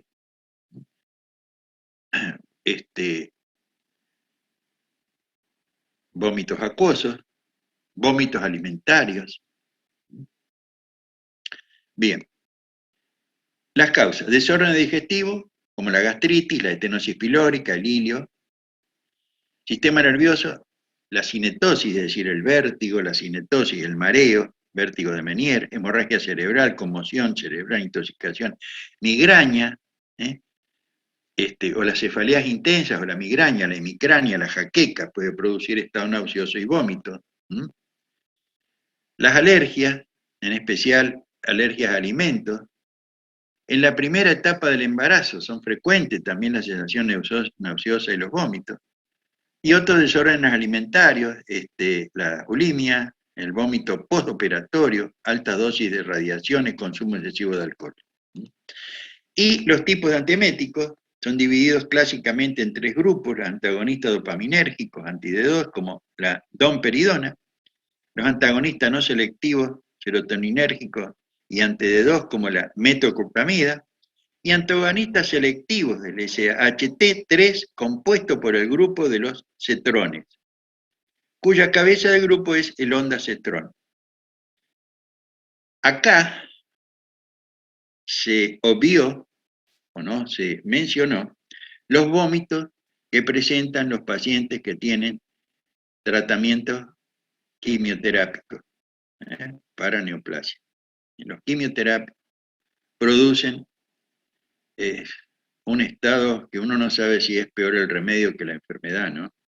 Por ahí hay pacientes que tienen una sobrevida importante, pero conozco pacientes que el tratamiento oncológico, quimioterápico, no le ha prolongado demasiado la vida, pero además una calidad de vida, digamos, insoportable. Bueno, por eso el médico siempre tiene que equilibrar que una cosa es prolongar la vida, otra cosa es posponer la muerte. Y si uno pretende prolongar la vida, que sea con la mejor calidad posible, porque el refrán ese, peor el remedio que la enfermedad, tiene siempre vigencia, ¿no? Hay que tenerlo presente, que el remedio no sea peor que la enfermedad. Bueno, acá vemos, ¿qué es esto? Las úlceras de estómago, úlceras gástricas, suelen afectar a las personas mayores de 50 años. En España, pero también acá en América, entre un 15 y un 25% de la población sufre una úlcera de estómago en algún momento de su vida. Fíjense. Es decir, que es algo muy frecuente, pero que seguramente estas personas no han recibido todas tratamiento, las que tuvieron al menos un síndrome ulceroso en algún momento de su vida. Han curado espontáneamente.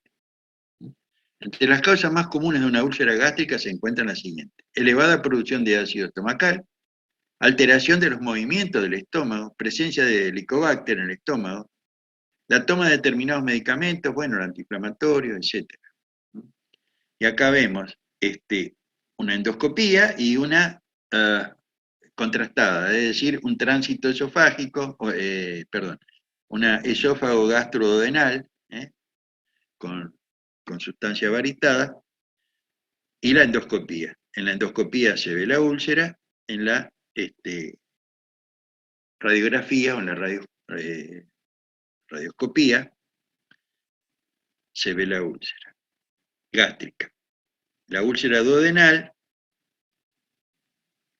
acá vemos en el bulbo duodenal, el nicho, el endoscopio en el duodeno, y así se ve la úlcera en la endoscopía. Entonces, la úlcera gástrica acá, y acá se ve el nicho ulceroso, que sobresale el borde de la curvatura menor. Las úlceras de duodeno son aproximadamente 4 veces más frecuentes que la úlcera gástrica. La causa más común de una úlcera de duodeno es una hipersecreción de jugo gástrico. Existen otros factores como determinados medicamentos, la nicotina o el estrés, ahí volvemos al estrés, que pueden favorecer la aparición de una úlcera de duodeno. Además, las infecciones bacterianas producidas por el Helicobacter pylori, por ejemplo, tienen un papel fundamental en el desarrollo de la úlcera de duodeno. Características. La duodenal, la mayoría, el 90%, se asocia al Helicobacter. En la gástrica, un 60% se asocia al Helicobacter. Acá se da en sujetos más jóvenes, 30 a 55 años la duodenal, 55 a 70 años la gástrica. La clínica. La duodenal tiene una epigastralgia que alivia con los alimentos. En cambio, en la gástrica aumenta con los alimentos. La biopsia debe hacerse de rutina en la úlcera gástrica para descartar neoplasia. En la duodenal, en general, prácticamente no existe el cáncer o la transformación maligna de la úlcera duodenal, no hay. Pero dice que si hay datos de malignidad, una sospecha, podría llegar a biopsiarse, cosa que, bueno, es muy, muy infrecuente, porque si tiene todas las características de una úlcera duodenal, por la edad, por la epigastralgia, el hambre dolorosa, el hambre nocturna, se alivia con los alimentos, en general, la endoscopia no requiere biopsia, la endoscopía confirmatoria no requiere. Y acá sí siempre, la endoscopía en una úlcera gástrica y la biopsia. El cuadro clínico, en la úlcera duodenal el dolor epigástrico tipo quemante aparece 90 minutos a 3 horas antes de una comida. Es periódico y ritmado, es decir, tiene una periodicidad anual y un ritmo diario. El dolor que despierta al paciente a la madrugada, un hambre dolorosa, calma con la ingesta de alimentos. En la úlcera gástrica, el dolor post-ingesta en ocasiones provoca náuseas y vómitos y suele haber adelgazamiento, cosa que no ocurre en la duodena. Imágenes endoscópicas de úlcera, la úlcera y los pliegues concéntricos. Acá se ve la úlcera. Esta es una imagen aumentada de la úlcera. Bueno, y acá tenemos un paciente quemado y un paciente con un politraumatismo, traumatismo de cráneo, politraumatizado. Las verdaderas úlceras por estrés son primariamente lesiones fúngicas gástricas superficiales que ocurren en cuadros clínicos de shock severo, politraumatismos, grandes quemados, sepsis, peritonitis, insuficiencia respiratoria grave que requiere asistencia respiratoria mecánica. Corresponden al 10% de la gastritis y se presentan con más frecuencia en la unidad de cuidados intensivos. Son claramente diferenciadas de las reagudizaciones de una úlcera crónica previamente existente y de las gastritis inducidas por drogas, ya que tienen mecanismos patogénicos completamente diferentes. Entonces, tarea es estudiar o leer algo sobre los mecanismos de las úlceras de Curling y las úlceras de Cushing, es decir, las úlceras por estrés, que se ve en traumatizado o en quemado. En los quemados se llaman úlceras de Curling, en los pacientes que tienen traumatismo de cráneo, asociado a politraumatismo o traumatismo de cráneo severo, tienen un tipo especial de úlcera llamada úlceras de Cushing. Y estas úlceras pueden sangrar. Entonces, un paciente que está estable y de repente se descompensa, tenemos que investigar la posibilidad de un sangrado digestivo. Y de paso les comento que sujetos añosos que tienen una hemorragia digestiva importante de tipo 1A o 1B de Forester, en el momento del sangrado, puede todavía no aparecer melena porque la sangre está transitando por el intestino y esta hipovolemia repentina puede causar un hipoflujo cerebral y un cuadro sincopal. De manera que ante un cuadro sincopal que no está muy claro porque no tiene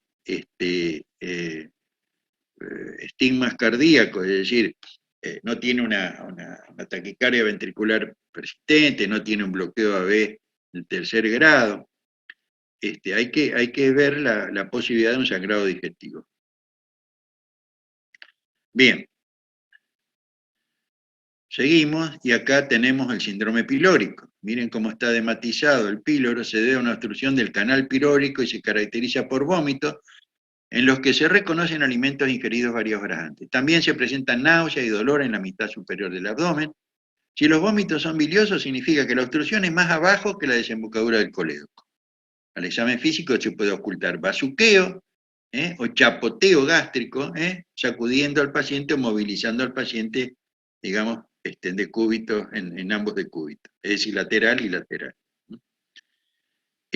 Al sacudir al paciente. Bloqueo, bazuqueo en la región del epigastrio. Esta es la radiología, se le hace ingerir varios, y miren, un estómago en palangana. Estómago en palangana. La primera causa de síndrome pilórico es la úlcera péptica gastroduodenal. Esta úlcera puede asentar, como se comprenderá, en la demarcación de la región pilórica referida anteriormente en el duodeno, en la porción justa pilórica del estómago y en el canal pilórico. La localización más frecuente es la duodenal, siendo la úlcera duodenal la causante del 95% de los casos de síndrome pilórico en general. Otras localizaciones, bueno. Esto es causa entonces de desnutrición, de deshidratación y de trastornos hidroelectrolíticos. Es una causa de alcalosis metabólica y de hipocalemia, de hipopotasemia. Y acá vemos un tipo especial de patología que produce úlceras gástricas, que es el síndrome de Zollinger-Ellison, causado por tumores localizados en la cabeza del páncreas y en el intestino delgado, en esta zona, en este triángulo.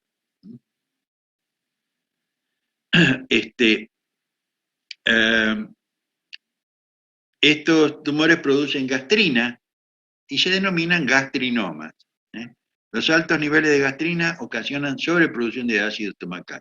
Los altos niveles de ácido provocan úlceras múltiples en el estómago y en el intestino delgado. Los pacientes con Zollinger-Ellison pueden experimentar dolor abdominal y diarrea. El diagnóstico se sospecha en pacientes que presentan ulceración severa en el estómago y en el intestino delgado. Es decir, por endoscopía, estos pacientes. En general, hoy día, a los pacientes que tienen dispepsia, dolor abdominal, digamos, con acidez gástrica, pirosis, bueno, endoscopía. Está muy generalizado el uso del endoscopio. Tal es así que es la principal causa de ¿qué? Soloneski, Lourdes.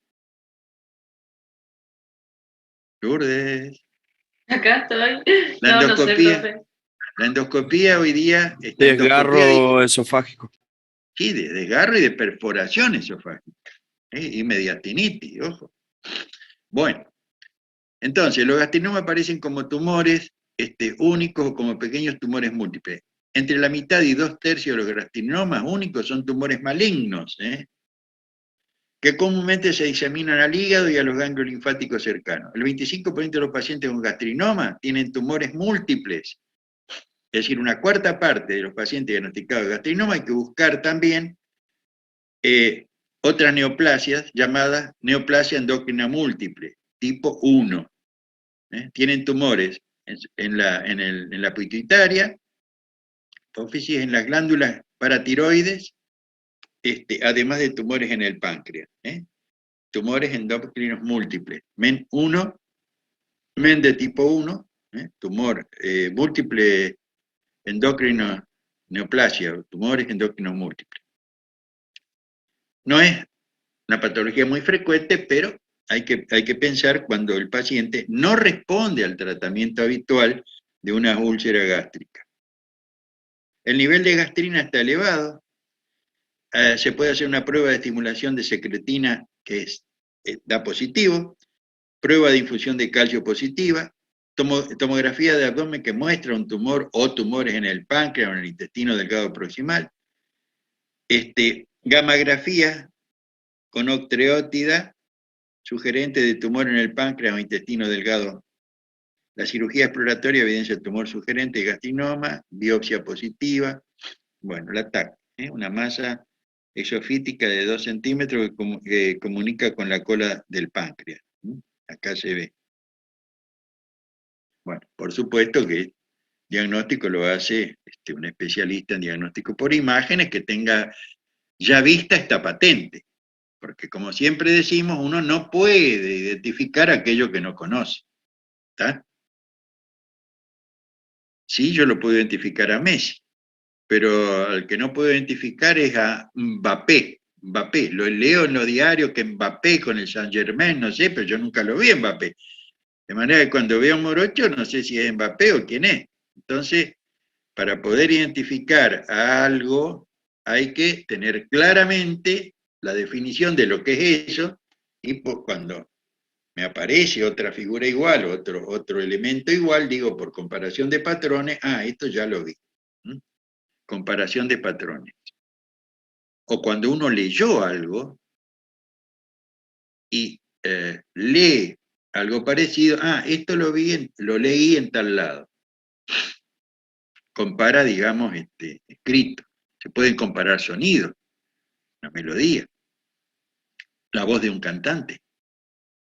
Este es Julio Iglesias, qué sé yo, este es Roberto Carlos, este es. ¿Ah? ¿Por qué? Porque comparo patrones auditivos, o un soplo cardíaco. Bueno, parece que Napoleón tenía un gastrinoma. Bueno, ¿qué vemos acá, en esta radiografía? Por ejemplo, Gervasoni, que está ahí pensativa, me va a decir, de esta radiografía, ¿qué podemos ver así a primera vista? ¿Qué nos llama la atención? ¿Presenta una cardiomegalia? Sí, puede ser, sí. ¿Qué más? Y no sé qué más puede presentar. Bueno, fíjense, cuando ven una radiografía, ya directamente veo la silueta cardíaca, veo los campos pulmonares, y acá veo una línea, el diafragma. Siempre tengo que ubicar los diafragmas. Acá veo otra línea. Esto es el diafragma, el hemidiafragma derecho, el hemidiafragma izquierdo. Y debajo hay aire. Debajo hay aire. ¿Tá? Esto es un neumoperitoneo.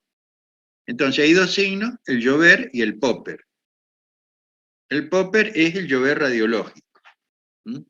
Es decir, la percusión timpánica, donde debería estar el hígado,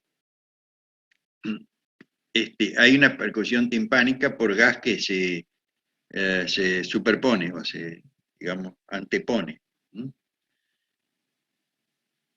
Y esto es una perforación de una úlcera, probablemente.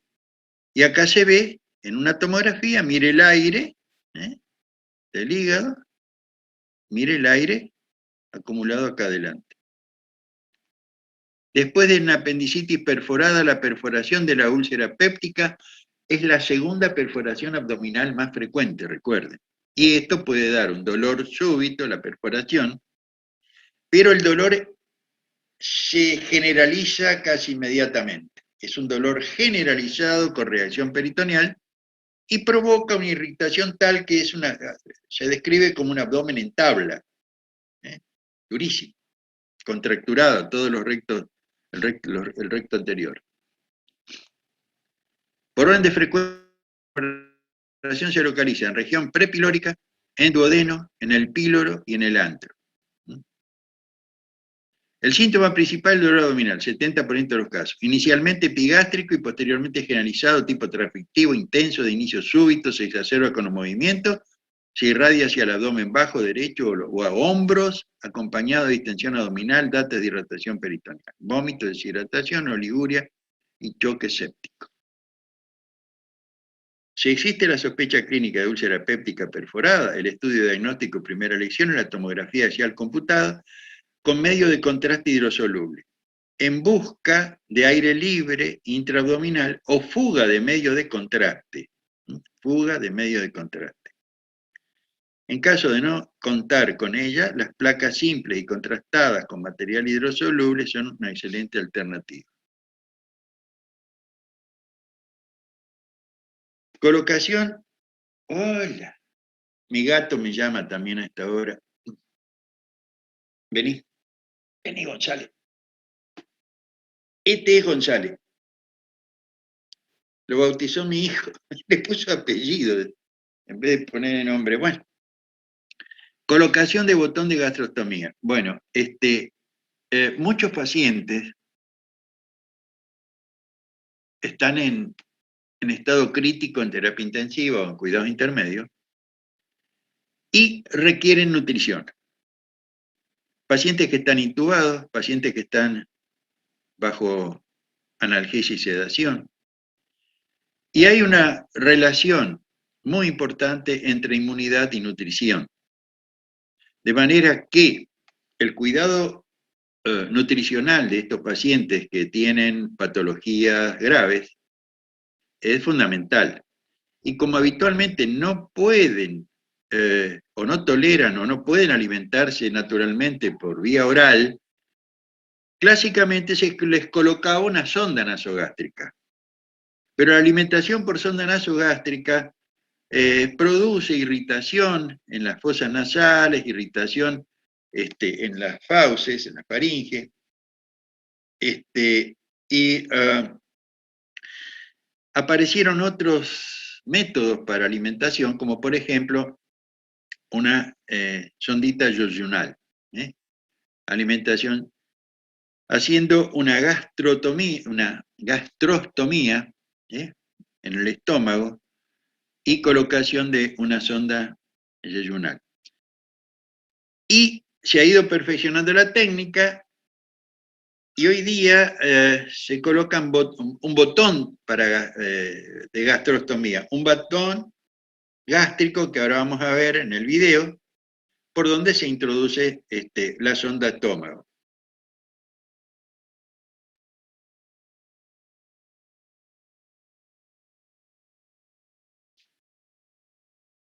Este es la endoscopía y la parte interna del estómago, donde se ve este artefacto llamado botón gástrico.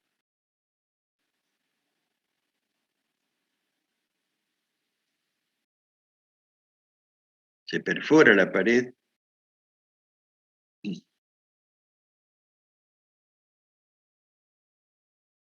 Y acá el botón donde se hace una incisión, esto se coloca, digamos, desde la piel, no con endoscopía, sino haciendo una incisión en la piel y se coloca desde afuera hacia adentro. Entonces, por endoscopía veíamos que se introducía desde adentro hacia afuera y acá desde afuera hacia adentro. Fíjate, está perforando la mucosa y acá sale la punta del botón gástrico. ¿Sí? Mire, ahí se está inyectando líquido que cae en la cavidad gástrica. De esa manera se puede alimentar al paciente por un botón gástrico. Hola, ¿qué tal? Soy el doctor San Agustín y en este vídeo vamos a hablar sobre la pérdida de peso. Traje esto porque todas las patologías que hemos visto, esofágicas y gástricas, pueden, digamos, causar adelgazamiento, pérdida de peso, ya sea por falta de apetito, ya sea por disfagia, ya sea por trastornos neurológicos, disfagia orofaringea, disfagia esofágica, gastritis, úlceras, cáncer. De manera que el aparato digestivo, uno de los motivos de consulta es pérdida de peso. Vamos a escuchar a ver qué dice el doctor San Agustín.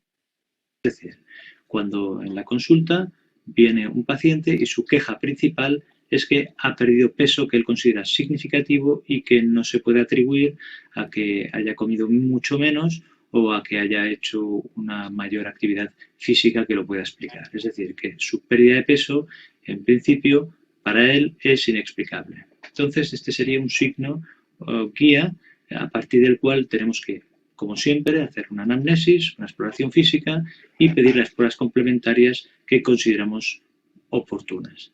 Por supuesto, al principio lo que tenemos que hacer cuando la queja es esta y empezamos con la anamnesis y vemos que la queja principal es el pesar, el tallar al paciente, el calcular el índice de masa corporal. ¿Por qué? Porque necesitamos medidas objetivas para poder compararlo eso con el peso previo que tenía el paciente en la última vez porque que se vimos, vea lindo, no me hago mal. o si no, en las Sí, totalmente de acuerdo, bro, sí, para totalmente. ver Estoy poniendo el aquí más lo peso, mismo, para bro. calcular a ver las diferencias No te puedo que creer, pueden haber pero entre semillita. una medida de tipo objetivo. Entonces aquí Lo importante es tener en cuenta las posibles causas para poder dirigir de forma adecuada la anamnesis y la exploración física. 1.400 están cobrando el GELA en iniciada ya en corriente, ¿verdad? 1.300, depende de lo que ¿Hay un consideres. micrófono, Pues yo ¿hay nunca un lo hago, micrófono que- abierto? Señores, esto no se debe hacer. Hablar de cualquier cosa en una clase me parece que está mal. Consecuentes que haremos después. Entonces, ¿cuáles son esas posibles causas de pérdida de peso que tenemos que saber para orientar la historia clínica? En primer lugar, hay que descartar causas psicológicas o psiquiátricas, por ejemplo, que la persona tenga síntomas de depresión, de ansiedad, de algún otro trastorno psiquiátrico, que haya sufrido un estrés muy grande por alguna situación vital, que tenga síntomas de anorexia nerviosa o consumo de tóxicos como por ejemplo el alcohol u otro tipo de drogas que puedan afectar a su ingesta. En segundo lugar, hay que investigar las situaciones o causas sociales, es decir, que la persona tenga una situación económica muy precaria y eso le dificulte el acceso a una nutrición adecuada. En tercer lugar, hay que investigar sobre los fármacos que está consumiendo esa persona. Algunos directamente pueden provocar anorexia, es decir, pérdida de apetito. Por ejemplo, algunos derivados anfetamínicos, antidepresivos como la fluoxetina, a veces el consumo de algunos antibióticos, algunos antiepilépticos, las benzodiazepinas, a veces hay una serie de fármacos que pueden provocar este efecto. Sequedad de boca, que hace que ingiera menos por esta molestia que provoca la sequedad. Por ejemplo, por consumo de anticolinérgicos o antihistamínicos. Mal sabor de boca o sensación de mal olor, llamado disgeusia o disosmia. Por el consumo de algunos fármacos, como por ejemplo el alopurinol o los diversos antibióticos. A veces algunos antihipertensivos, como las calciantagonistas, y algunos antidepresivos, o fármacos que se utilizan como vasoconstrictores nasales. Fármacos que pueden producir disfagia, o sea, dificultad al trabajar, por ejemplo, algunos antiinflamatorios, los bifosfonatos, los mismos corticoides, quimioterápicos, fármacos que pueden producir también náuseas, como por ejemplo metformina, el metronidazol, algunas estatinas, la digoxina, los bifosfonatos. Hay que tener en cuenta que estos efectos secundarios se pueden solapar entre diferentes fármacos y a lo mejor el mismo fármaco puede provocar varios de estos efectos. O sea que es importante descartar estos efectos nocivos de los fármacos que pueden redundar en una pérdida de peso. En cuarto lugar, tenemos las causas orgánicas. Dentro de estas, en primer lugar, lo que hay que descartar es que haya problemas en la boca, es decir, problemas dentarios. Si no tienes dientes, es lógico que comas menos y quieras o no vas a adelgazar, vas a perder peso. Después tenemos que descartar en general las enfermedades endocrinas. Normalmente el hipertiroidismo puede producir pérdida de peso y la diabetes mellitus. En enfermedades infecciosas, la infección por HIV, por supuesto las infecciones intestinales, las gastroenteritis y la tuberculosis, normalmente irán asociadas a otros síntomas, pero puede ser que empiecen por una pérdida de peso. Entonces habrá que investigar y estar al tanto. En cuanto a enfermedades del aparato digestivo, pues los reflujos, úlceras pépticas, enfermedades inflamatorias intestinales como el Crohn, la colitis ulcerosa, enfermedad celíaca. Después problemas neurológicos, pues tenemos el Parkinson, la demencia, los accidentes vasculares cerebrales. En cuanto a problemas cardíacos, respiratorios y renales, pues cualquiera de las insuficiencias de estos aparatos pueden provocar pérdida de peso inicialmente, normalmente irán asociadas a otros síntomas. Las conectivopatías, como el lupus, artritis reumatoide y otras, también habrá que investigarlas y suelen ir asociadas a otros síntomas. Después tenemos una quinta causa de pérdida de peso, que es también orgánica, pero que la he clasificado aparte, serían las neoplasias ocultas, es decir, cánceres ocultos que pueden empezar a manifestarse por una pérdida de peso. Normalmente se manifestarían por un síndrome constitucional, es decir, con astenia, cansancio, anorexia o pérdida de apetito y esa pérdida de peso, pero a veces pueden empezar con una pérdida de peso aislada. Pueden ser tanto un cáncer de estómago como de colon, Pueden ser cánceres hematológicos como las leucemias, linfomas, el de pulmón, el de mama, el de próstata, el de ovario. Cualquiera de ellos podría empezar con una pérdida de peso. Y en sexto lugar... Acá no menciona el cáncer de páncreas, ¿no? Cáncer de páncreas, a veces la primera manifestación es pérdida de peso, uno de los tumores que mayor pérdida de peso produce en menor tiempo, cáncer de páncreas. El fundador de Apple, Steve Jobs, estaba viendo que en este año murió de un año de vida nada más, que fue rápidamente. Bueno, y acá, por último... Una última causa, que en realidad es una no causa, es decir, que no sepamos exactamente por qué se ha provocado una pérdida de peso que consideramos significativa, se investiga y no se da con una causa. O sea, lo que llamamos una causa desconocida, que sería alrededor del 25% de los casos.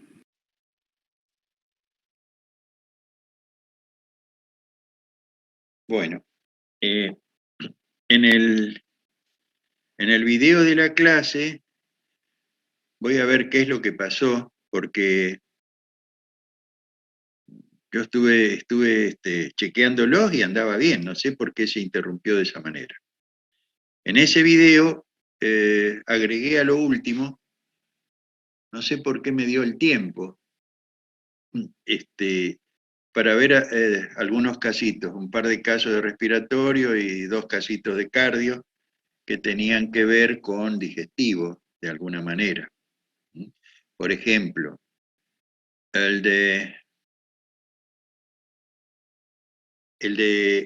respiratorio era el caso de un paciente con un absceso de pulmón. Un absceso con una expectoración hemopurulenta, abundante, muy maloliente. Paciente de 70 años con una ACV. Entonces, ¿qué relación podía tener ese caso con digestivo? A ver, Daniela Ramírez, ¿qué le parece? Paciente de 70 años, ACV, tiene tos con expectoración, está postrado, tiene tos con expectoración, mucopurulenta, abundante, maloliente, fiebre. Y una radiografía de tórax, un absceso. ¿Daniela? No sé, profe, no se me ocurre. Pero ¿cómo no se le va a ocurrir? ¿Qué le puede haber pasado a ese paciente? Puede ser. Una aspiración.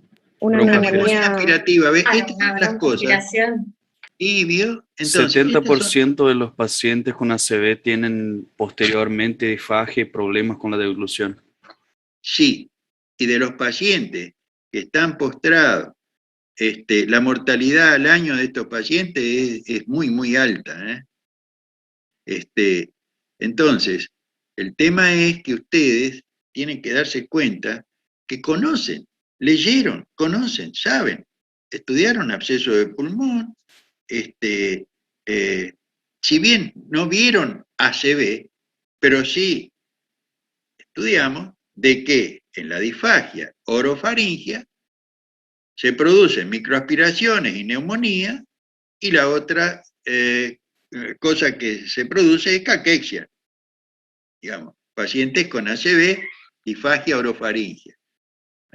Entonces, ahí estudiamos ya eso, de que el Parkinson, la miastenia, es decir, las enfermedades neuromusculares y las secuelas de ACV pueden determinar entonces el absceso. Y ustedes lo que tienen que hacer es correlacionar, pensar, correlacionar las cosas, porque vuelvo a repetir, no podemos estudiar la medicina a los Jack de Londres por partes. Si bien no se puede, con los programas actuales estamos viendo por partes, y en realidad no debería ser así, a mi juicio. Ya debería haber cambiado la cosa.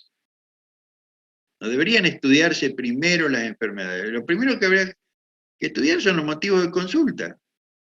Es decir, ¿por qué consultó ese paciente de 70 años y por tos y expectoración mucopurulenta maloliente, abundante? Ajá. Causas de expectoración mucopurulenta, pero muy maloliente a anaerobio. ¿Y dónde están los anaerobios? Y correlacionar entonces y empezar desde ahí a plantearnos las enfermedades. Bueno, señores, los vamos a dejar acá. La semana que viene vamos a